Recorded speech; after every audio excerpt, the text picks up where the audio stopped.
දැන් මේ 2025 ලුණු කිලෝ එකක මිල රුපියල් 400ක් දක්වා වැඩි වෙනවා. අපි දන්නේ ඉතිහාසය තුල රජ කාලේ පවා මහා වංශ, දීප වංශ, තුංග වංශේ පවා ලුණු හිඟයක් ගැන අපි අහලා නැහැ. මුළු රට වටේම මොහොත තියාගෙන ඉන්දියාවේ ගුජරාට් ප්‍රාන්තයේ මෙට්‍රික් ටන් 3500ක් ලංකාවට ලුණු ගෙනවිත් තිබෙනවා. අලිමංකඩ අපි ලුණු නිෂ්පාදනාගාරය ආරම්භ කළා කියලා විමල් වීරවංශ මහත්මයා ඕපන් කරපු අලිමංකඩ ලුණු නිෂ්පාදනය කරන ලේවායට ගිහිල්ලා පුරසාර. ඉතින් ලුණුයි වැති කාලවල ජීවත් වෙන්න බැරි තත්ත්වයක් රටේ උත්පාදනය වෙනවා නම් ඒ අපි බොහෝසෙයින් කල්පනා කළ යුතු කාරණයක්. ඉතින් අපිට රනිල් වික්‍රමසිංහ පාලන සමයත් මේ පාලන සමයත් අතර ලොකු වෙනසක් පේන්නේ නැහැ. මොකද රනිල් වික්‍රමසිංහ ඉන්නකොටත් IMF කොන්දේසියට යටත් තමයි රාජ්‍ය පාලනය කරගෙන ඉන්නේ. දැන් මෙහින් විදුලි බිල වැඩි වෙනවා. අරහෙන් සහල් මිල වැඩි වෙනවා. එහෙන් ලුණු මිල වැඩි වෙනවා. මං අහන්නේ අහිංසක මිනිස්සු කොහොමද ජීවත් වෙන්නේ? වැස්සෙන් ලුණු හදාගන්න බැරි වුණා කියනවා. වැස්ස නැති හින්දා කරන්ට් කපන්න වුණා කියනවා. එක පැත්තෙන් ආර්ථික ප්‍රශ්න තියෙනවා. අනිත් පැත්තෙන් සමාජීය බෙදවැල්ල තියෙනවා. අනිත් පැත්තෙන් මහජන ආරක්ෂාව බෙදවැල්ල තියෙනවා. හැම විටම අහිංසක ජනතාව පීඩාවටපත් වෙන දුක් වෙනවා. පාලකෝ ඒ අහිංසක ජනතාවගේ කඳුළු මතින්, අහිංසක ජනතාවගේ වෙහෙස මතින් හැමදාම සුරසැප වෙනවා.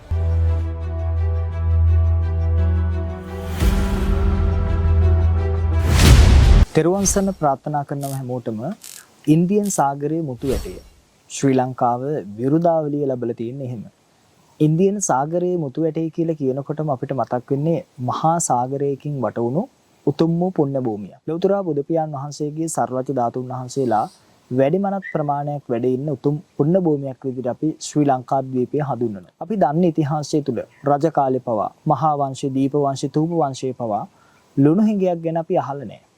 ඉතිහාසයේ පළවෙනි වතාවට ලංකාවේ මිනිසුන්ට ලුණු හිඟයක් ගැන තොරතුරු වාර්තා වුණා සමාජ මාධ්‍ය සහ ප්‍රධාන මාධ්‍ය තුලින්. මුළු රට වටේම මොහොත තියාගෙන ඉන්දියාවේ ගුජරාට් ප්‍රාන්තයේ මෙට්‍රික් ටන් 3500ක් ලංකාවට ලුණු ගෙනවිත් තිබෙනවා. මම කියන්නේ වත්මන් ආණ්ඩුවද ගැටලු සහගත විදිහට මේ උත්පාදනය කරේ, එහෙම නැත්නම් පසුගිය ආණ්ඩුවද කියන එක සිතා බැලිය යුතු කාරණයක්. කෙසේ නමුත් ලෝකයක් ඉදිරියේ මෙවන් කරන ක්‍රියාවලින් ඔස්සේ අපි බොහෝ සෙයින් අපකීර්තියටපත් වෙනවා. අපකීර්තියටපත් වෙනවා කියලා කියන්නේ රාජ්‍යයක් වශයෙන් අපගේ නොහැකියාව තමයි එතුලින් විද්‍යාමාන වෙන්නේ. සාමාන්‍යයෙන් ලුණු නිෂ්පාදනය කිරීමේ ක්‍රියාවලියක් අවසන් කරන මාස 7ක පමණ කාලයක් ගත වෙනවා.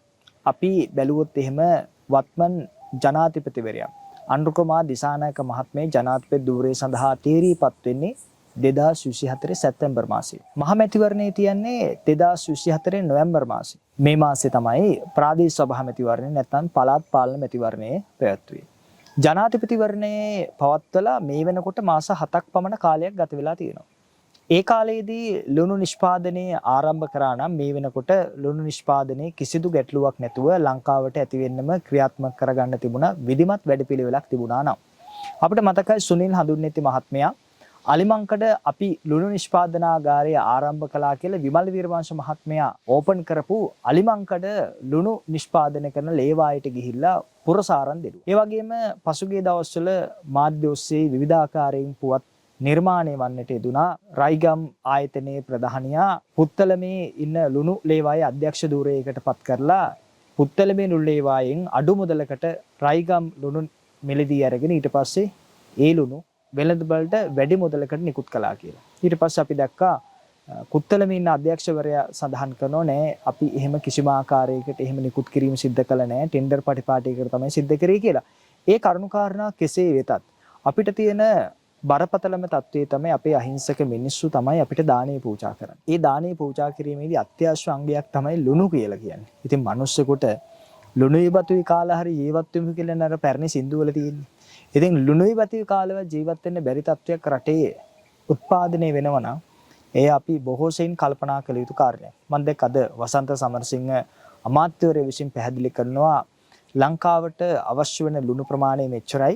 ඉතින් අපි මෙච්චර ලුණු ප්‍රමාණයක් ගෙනහලා තියෙන හරි සතුටින් කියනවා. ඇත්තටම වුන් සතුටු වෙන්න නෙවෙයි ඕනේ. වුන් දුක් වෙන්න ඕනේ. මොකද රාජ්‍යයක් විදිහට ආණ්ඩුවක් විදිහට ලංකාවේ මිනිසුන්ට සරිලන විදිහට මුහුද වටේම තියාගෙන ලුණු ටික නිෂ්පාදනය කරගන්න බැරි වුණා නම් වුන් බොහෝ සෙයින් දුක්. අපි මේ කතා කරන්නේ පවතින දේශපාලන ක්‍රමවේදී විතරක් නෙවෙයි. අතීතයේත් මේ උගුලක හිර කළා පසුගිය ආණ්ඩු මේ ආණ්ඩුවට රාජ්‍ය බලය ලබා දුන්නා නම් ඔවුන්ොත් මෙහි කොටස්කාරෝ විදිහට තමයි අපි දකින්නේ.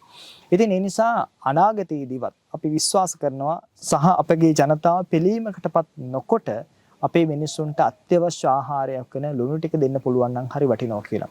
ඔබට මේ පසකින් දිස් වෙන්නේ 2020 වර්ෂයේ ඉඳන් මේ දක්වා ලුණු වල මිල දැන් බලන්න 2020 වර්ෂයේ මිල කීයද කියලා. 2020 වර්ෂයේ ලුණු වල මිල සඳහන් වෙන්නේ කිලෝ එකක් රුපියල් 60ක් විදිහට රුපියල් 60යි. 2021 දී රුපියල් 60ක් විදිහට තමයි සඳහන් වෙන්නේ. 2022 දී රුපියල් 60යි. 2023 දී රුපියල් 105 දක්වා වැඩි වෙනවා. අපි දන්නවා ඩොලරයේ යගේ වැඩිවීමත් එක්ක ඒ අපිට සාපේක්ෂව හිතා ගන්න පුළුවන්. 2024 වෙනකොට රුපියල් 105ක් පමණ වූ ලුණු කිලෝ එකක මිල රුපියල් 100 දක්වා අඩු වෙනවා. දැන් මේ 2025 දැන් ලුණු කිලෝ එකක මිල රුපියල් 400ක් දක්වා වැඩි වෙලා තියෙනවා. රුපියල් 100ක තිබුණු ලුණු කිලෝ එකක වටිනාකම රුපියල් 400ක් දක්වා වැඩි වෙලා තියෙනවා. ඉතින් මේක එච්චර සුබදායි තත්වයක් නෙවෙයි. ඉතින් ඒ නිසා අපි හිතනවා වත්මන් ආණ්ඩුව ජනතාවගේ පැත්තේ ඉඳගෙන තීරණ ගත යුතුයි. අපි දන්නවා ධනවාදයේ ක්‍රමය මේක තමයි. සමාජවාදයේ පිළිබඳව පාරම්භයවට අපි දියුණු සමාජවාදී ක්‍රමවේදයක් සකස් කරනවා කියලා කිව්වට රුපියල් 30ක ලාභයක් ලැබෙන ආකාරයේ හාල් මිල වැඩි කරපු ආණ්ඩුවක් තමයි මේ තියෙන්නේ. අපි දන්නවා අනුර කුමාර දිසානායක මහත්මයා මිනිස්සුන්ට සහන ලබා දෙනවා කියලා ඩඩ්ලි සිරිසේන මහත්මයා ඇතුළු කොට ගත්තා වූ සහල් ව්‍යාපාරිකයෝ කැඳලා හරි අද ඉඳන් මේ ගානට දෙන්න පුළුවන්ද කියලා මේසෙට තට්ටුවක් දාලා පැවතුණු මිලට වඩා රුපියල් 30කින් මිල වැඩි කළා තමයි සහල් ජනතාවට ලබා දුන්නේ. ඉතින් අවුරුද්දට මිනිස්සුන්ට කැකුළු සහල් තිබුණෙත් නැහැ කිරිබත් කන්න. මම මේ කියන්නේ අපි ග්‍රාමීය ජීවත් වෙන මිනිස්සු නිසා භික්ෂුන් වහන්සේලා නිසා අපිට ජන දුක හොඳට දැනෙනවා.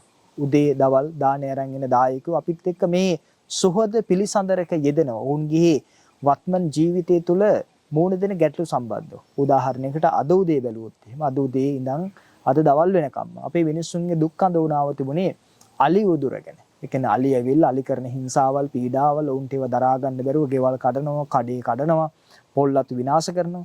ඉතින් එදා ඉඳන්ම මොන පාලන තන්ත්‍රයේ ලංකාවට ආවත් ඔවුන් සෑම විටම දුක් විඳා. ඉතින් මේ දුක් විඳීමේ අවසානයක් අපි දකින්න ඕනේ.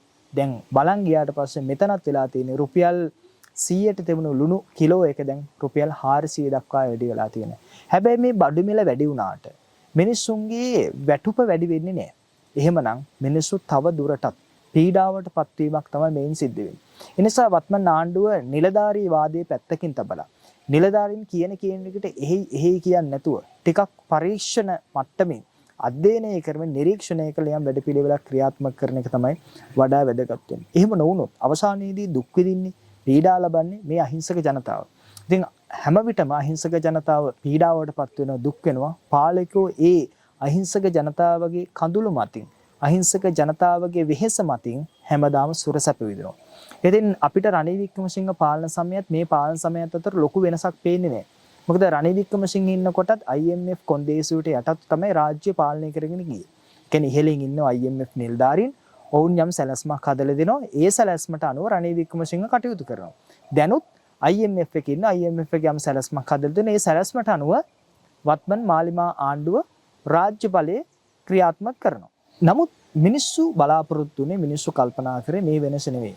මිනිස්සු කල්පනා කරේ ටිකක් සුවදායි සැනසුම් සහගත යම් වැඩපිළිවෙලක් රජයේ විසින් ජනතාව වෙත ක්‍රියාත්මක කරાવી කියේ. නමුත් ටිකෙන් ටික මේ බිඳ වැටෙමින් පවතින්නේ මිනිස්සුන්ගේ අපේක්ෂා, මිනිස්සුන්ගේ විශ්වාසය. අවසානයේදී මිනිස්සුන්ට මේ විශ්වාසයෙන් බිඳ වැටීමත් එක්ක මිනිස්සුන්ට දේශපාලනයේ තිත්ත වෙලා තියෙනවා. දැන් අපි දැක්කා ජනාධිපතිවරණයේදී උත්කර්ෂවත් අන්දමින් මිනිස්සු ඡන්දය පාවිච්චි කළා. උත්කර්ෂවත් අන්දමින් කියලා කියන්නේ මේ පැවතුණු මහමැතිවරණයට ප්‍රාදේශ සභා මැතිවරණයටත් සාපේක්ෂව. ඒ කියන්නේ මිනිස්සු 150ක් විතර ඡන්දෙ දැම්මේ නැහැ. ඒක ටික අඩු වෙලා වත්මන් ආණ්ඩුවට තියෙන ජනප්‍රසාදයත් අඩු වෙමින් පවතිනවා. දළදා වහන්සේ ප්‍රදර්ශනය කිරීමේදී ඇතුණු සංකූලතා, ඒ වගේ මේගොල්ලෝ ආවට පස්සේ කිව්වා අපි විදුලි බිල අඩු කරනවා කියලා 3න් 1කින් ඉතාමත් කෙටි කාලයකින් දැන් පැහැදිලිව සඳහන් කරලා තියෙනවා තවත් 120කට ආසන්න ප්‍රමාණයකින් විදුලි බිල සංශෝධනය වෙනවා, වැඩි වෙනවා කියලා. දැන් මෙහින් විදුලි බිල වැඩි වෙනවා. අරහෙන් සහල් මිල වැඩි වෙනවා. එහෙන් ලුණු මිල වැඩි වෙනවා. මං අහන්නේ අහිංසක මිනිස්සු කොහොමද ජීවත් වෙන්නේ? අපිට තේරෙනවානේ මිනිස්සු විහාරස්ථානයට දානේ පූජා කරන විදිහින් අපිට තේරෙනවා මිනිස්සු කොහොමද කුසට ආහාරයක් ගන්න කියලා. මිනිස්සු විහාරස්ථානෙන් ඈත් වෙනකොට අපිට තේරෙනවා මිනිස්සු කොයිතරම් ආර්ථික දුෂ්කරතාවයක මිනිස්සු පෙළෙනවද කියලා. මිනිස්සුන්ගේ අභිලාෂයන් වෙන්නේ. මිනිස්සුන්ගේ අරමුණ බවට පත් වෙලා තියෙන්නේ නිවන් දකින්න එකවත්, බණ අහන එකවත්, ඒ වගේ මහා මන්දිර හදාගන්න එකවත් වාහන ගන්න එකවත් නෙවෙයි. මිනිස්සුන්ගේ දැන් අභිලාෂයන් බවට පත් වෙලා තියෙන්නේ කොහොමද හෙට දවසේදී මගේ දරු පැටවුන්ට මං 3 වේල කන්න දෙන්නේ කියලා. දැන් මිනිස්සුන්ට ප්‍රශ්නයක් කළා තියෙනවා කොහොමද ලුණු ටිකක් ඉහින්නේ කියලා. එවැනි තත්ත්වයක තමයි රට තියෙන්නේ. එක පැත්තකින් මත්ද්‍රව්‍ය උවදුර මුළු මහත් ජන සමාජයේම වෙලාගෙන පවතිනවා. අනෙක් පැත්තෙන් ආර්ථික දුෂ්කරතාවෙන් සමාජය පෙළෙනවා. මම දැක්ක පසුගිය දවස්වල පුවත්පත් වාර්තා සහ විද්‍යුත් සහ මුද්‍රිත වාර්තාවල සඳහන් වෙලා තිබුණේ ඒඩ්ස් රෝගයේ වේගයෙන් ඉහළට යනවා කියලා. ශීඝ්‍රයෙන් ඒඩ්ස් රෝගයේ වර්ධනය වෙනවා නම් ලිංගාශ්‍රිත රෝග වර්ධනය වෙනවා නම් ඒ අපේ තරුණ පරම්පරාවට බලපාන්නේ නැද්ද? බලපානවා. ඒ වගේම තමයි දරුවපත් ගැන බැලුවොත් එහෙම 2023 දී 3,50,000ක් වූ දරුවපත් ප්‍රමාණය 2024 වෙනකොට 2,50,000ක් දක්වා අඩු වෙලා තියෙනවා. එතකොට මේ රටේ ජනගහනය මේ විදිහට ශීඝ්‍රයෙන් පහළට යන මොන හේතුවක් නිසාද? ආර්ථික දුෂ්කරතාවය නිසා. ඉතින් අපි දැක්ක පහුගිය දිනවල අර තමන්ගේම සහෝදරයාට පහර දෙනවා කැත්තකින්. ඒ කියන්නේ ඒවා මේ සමාජයේ අපිට බලාගෙන ඉන්නවත් බෑ. එවන් සමාජයක් ඇතිලා තියෙන්නේ.